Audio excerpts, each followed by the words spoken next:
Hello, my name is Daniel Shai. I struggled with chronic fatigue and insomnia for over 3 decades, and I am here sharing my experience with you, hoping that it will help you. This video is going to be focused on insomnia. None of it is medical advice or professional therapeutic advice. This is, again, just my experience sharing with you. So this video today is about how to cope with anxiety that sort of increases as nighttime approaches. Kind of, the brain, when we have insomnia, is seeing not sleeping as a threat. So there could be this pressure that builds up as the nighttime approaches. Sometimes we call that sunrise anxiety. Sundown anxiety, sunset anxiety. Right? It starts to get dark, the night is coming, the anxiety rises. Frankly, on my journey, there's been many thoughts throughout the day, and kind of increasing in amount as the night comes, around sleep, and the sense of anxiety just building up. And oddly, oftentimes it would completely also melt in the morning. Like that's it. We went through it. It's the brain is no longer on this high alert mode. So hopefully you can relate to some or all of that. And we're going to really focus on what to do about that, right? So the first thing that we can look at, that's kind of obvious from what I just said, is that there tends to be a perception of sleep as a performance for people who have insomnia, right? Because what is that insomnia really? It's actually not a sleep issue. It's a fear issue or an anxiety issue. It's the fear of not sleeping, the fear of being awake at night. These fears can also get attached to other fears, like if I don't sleep, then X will happen, right? Sometimes there's also it becomes a fear of feeling fear, an anxiety about feeling anxiety, like we really don't want that. So there is really all kinds of ways, all kinds of thoughts and stories in which this fear can show up. And that's part of the reason why I'm making a lot of videos, is to try to tackle all these different fears, because really they're all stories. They're all stories.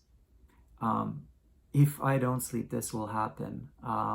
I'm not sleeping now and this is horrible. That's a story. You can actually also experience, I'm not sleeping now and it doesn't mean anything. Right? And you kind of feel rather at ease about it. That's a different story.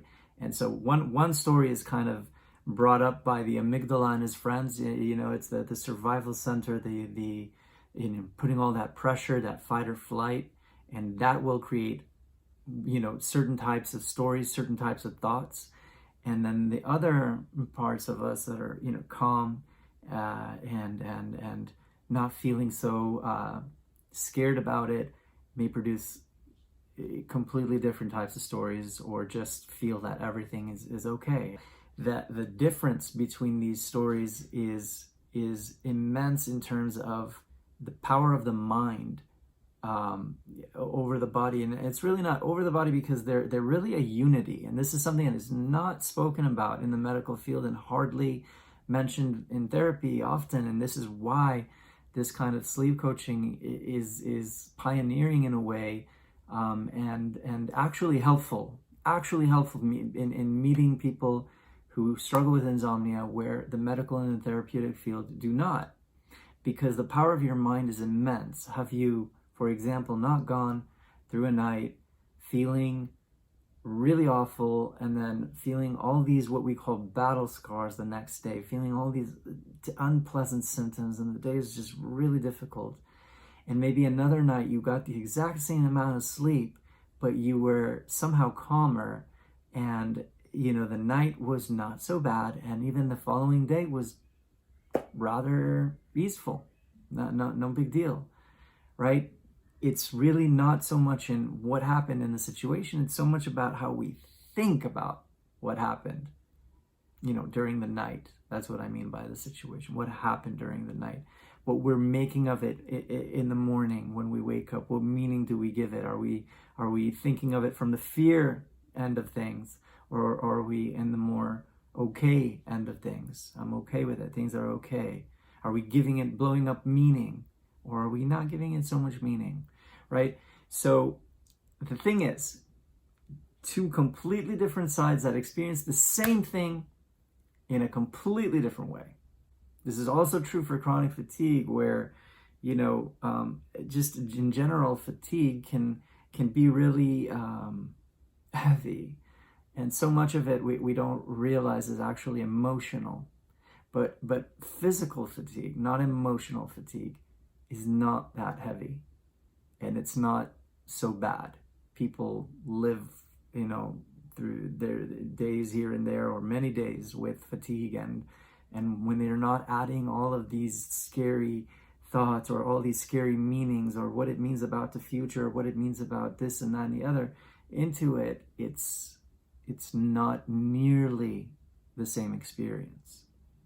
This is actually, when you experience this, is especially someone who had chronic fatigue, this is revelatory to realize, like, wow, so much of the fatigue is actually stories. It's actually emotional, and it's not physical, right? So what I want to say is this. The stories, as much as we'd like to have more calm or positive stories, we can't really control it, right? What we want to do is not change the stories. That puts more pressure. Oh, now I'm in this story, but I don't want to be in this story and have to change it to that story. You really can't. I mean, if we could just change the story, we would, wouldn't we? What we can do is more become aware of the story.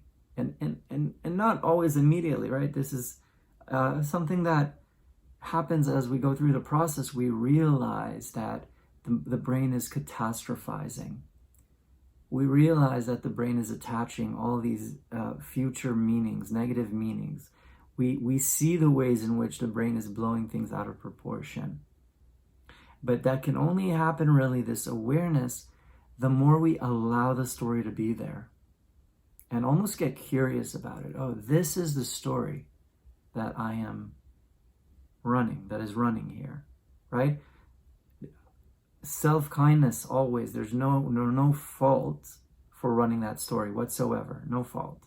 It's no one can willfully control what story they run in their mind. So there's no blame here or anything. It's just learning how fear works, because, as I said, insomnia is really about the fear, about the anxiety, right? So it's learning at how fear runs these stories. And the amazing thing is, once you become aware of a story, what does that mean? You're no longer in it. You're outside of it, looking at it. And because of this, what that means is that its grip on you, its power over you, is now diminishing. The more you are aware of the story, the less power it has over you, and it kind of tends to dissolve. Okay, so now it's really time to answer the question, how do we cope with, the anxiety that builds up as nighttime approaches?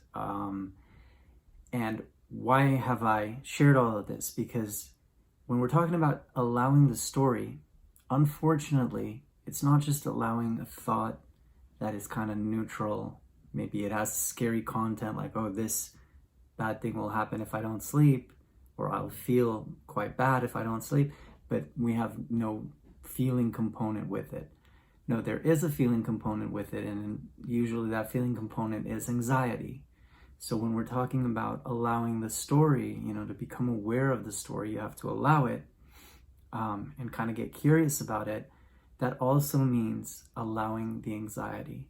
So as much as I hate to say it, this is the truth, and this is what helped me immensely recover, is that there is no way to avoid the anxiety. I know we are looking for videos, we're maybe Googling and looking at certain forums where, how do we not feel this anxiety about sleep tonight, and I'm just going to tell you the truth. I'm just going to be very honest with you. I have not found any way to avoid it. there are all kinds of intellectual bypassing things where we can tell ourselves like, well, I'm safe. I know I'm safe. I know this isn't dangerous. I've heard coaches say this and all that kind of stuff. And you're right. But the brain needs to really be heard, which means it will send the signal of anxiety and all the thoughts that accompany it. And it needs to kind of really experience the safety, not just know it intellectually. There's value in that, but the shift really happens when it experiences intellectually, and there's an okayness with the anxiety being there. That's where, again, we shift from this, the survival and fear, fight or flight story to this other calmer story, is not by avoiding the anxiety, but really doing the most counterintuitive thing. And really, it feels unnatural to allow the anxiety, to realize that you cannot end the anxiety by fighting it. The more you fight it, the more you try to avoid it, the more you try to get rid of it, the more it keeps coming back and back and back and back again. So it's very counterintuitive and it takes courage. It can be very scary, but it's so powerful because it's like your mind is reclaiming its power from fear into something else when you say, I'm okay with this anxiety. When you allow yourself to feel it, when you say, I got to be honest with myself, I am really anxious about sleep tonight. I am really anxious about it. And that's okay. And I'm really anxious with it. Now, there isn't like a rigid, clear way to do it. You have to say these words, or you have to feel what it's like for you to allow. What feels to you like allowing the anxiety to be there? It doesn't, for some people, for example, that would mean like I have to stop what I'm doing and feel it and really allow it. For others, it might be while they're watching a show or doing something, to just acknowledge that it's there and kind of note to themselves that yes, it's there. Yes, this is how I feel, and that's okay. You can always benefit from adding the point, this is how I feel and that's okay, and I'm safe. You can always benefit from adding the safety, but not as a way to escape it. Oh, I'm safe, so this doesn't need to be here. But remember, the important point is, after you allow it, to kind of remain curious with it. Like you can even remain curious about it while you're still doing other things. Some people can't, some others really need to stop. So there is no rigid rules here, as I said. But remember, the point is really this curiosity and observation. Okay, I've allowed it. Now I kind of want to, just allow myself to see what the story is. Not to try to solve it. Not to try to get rid of it. Well, just listen to the story, right? And be okay with the fact that the story is there. I'm not saying to be okay with all the terrible catastrophizing outcomes that it might be spinning up in the mind, right? But to be okay with the fact that this is the story and it is a story. Other nights or other days, I've had completely different stories. And I experienced different emotions, different feelings. It wasn't so anxious. It was maybe more calm, more positive, whatever it was. So just realize these are stories, right? And just become aware of the story and watch the story. And I know it sounds a little weird that how does this have any power? But it does. It does, because once again, once you're aware of something, you're actually outside of it. You're not in its grip. You're outside of it, watching it. There becomes this distance. And this distance, this kind of like place where you are you and the story is the story, not you are the story. There's a little bit of a break in the identification. You don't even need to understand that. Just as long as you practice this, don't worry about the mechanism. Practice it, give it a shot, see if it works. This is the journey of recovery, is learning to be okay with the anxiety arising, because then the brain feels heard. Then the brain feels like, oh, even if we won't sleep tonight, or even if we have anxiety, because remember, sometimes we have anxiety about anxiety, sometimes we have anxiety about not sleeping. It kind of needs to see that even when those things are happening, there can be an okayness. And that's only something that you can bring it to by being okay with it, by really understanding that there's nothing that you can do to get rid of the anxiety. The only available option ends up being allowing it. And again, there is great power in that. There's great, it sounds weird because we think power is in doing something, and this is kind of a non-doing. And I'm saying there's great power in that, but it's kind of, you know, the greatest power, you could say, needs to do the least because it's already powerful. It just needs to be there. And so that's kind of a little bit like that. You just need to be there with it, to acknowledge it, not run away from it. That's why it's powerful. And that's why it requires courage, because the instinct is to run away from it. But what you're doing here is changing your relationship with the anxiety, which is what ends up changing the experience. The power is in realizing it's just a story. Then maybe you even have enough distance from it to change the story. But if not, that's not so important. When that has happened, when that realization has happened that it's just a story, it means that it has loosened its grip. Continued awareness of that will really make you no longer so involved in the story, so identified with it, right? And remember, we don't know what's going to happen. These are stories. That's part of realizing that these are stories. And it's helpful to remember what I said earlier, that the same situations can be experienced in completely different ways. The same amount of sleep or whatever, and the experience around it is completely different. Feeling like not sleeping might bring bad outcomes, but remembering a situation where actually we performed just fine, or even better than we normally would. So allowing ourselves to realize that really it's not so much what happens, it's the stories we live in, the stories we tell ourselves about what happens, that really shapes how we experience things, right? So becoming aware of the story and realizing it's just a story. So I'd love for you to give this a shot. You know, it's and be very gentle and kind with yourself. This is not something we get in a moment.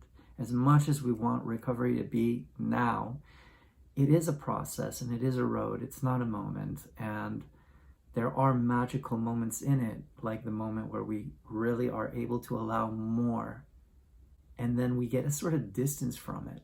So I really hope that makes sense, and I would love to hear how this works for you. If you want to come back and comment after you've given it a shot, or just even let me know if that makes some sense, or is that like really so counterintuitive that it just sounds weirdly illogical.